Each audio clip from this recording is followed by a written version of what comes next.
The cloud is great for small businesses in particular because you can be two guys in a shed and you can actually have access to the same kind of technology and scalability that very large companies would have just a few years ago. It's cheaper than actually having all those servers in-house yourself. But then the privacy risks come down to once you outsource the processing, unfortunately you don't outsource the risk.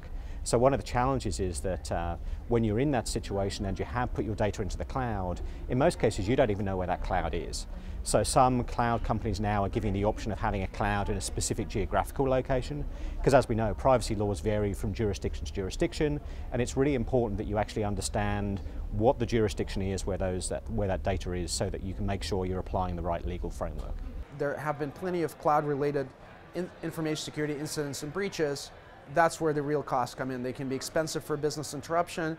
They can be expensive in terms of the scope of the breach. You might have, as a company, you might have limited rights in conducting a forensic investigation and understanding what's stored in the cloud. And so all of that, the most important thing about all of that is awareness and understanding where you are, what you're putting into the cloud.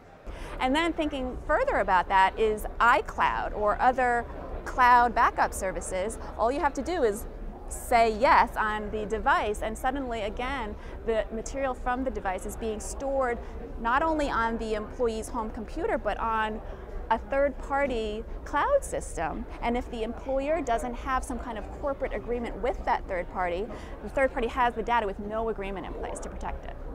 Another risk in the cloud is beyond where is the data, it's who else might have access to that data. There's a feeling that there is a difference between having the data locked up in your data center and then in a cloud where potentially someone else could break in and you would not even know. So I think from the breach perspective and the breach response, and then some of those things around how do you do forensics on a cloud and some of those emerging topics, I think privacy professionals, if you are going to the cloud, you need to make sure that you're involved in kind of the design setup process where you're looking at the contracts, you're looking at the companies, how do we select, and all those kind of things before you actually enter into that agreement.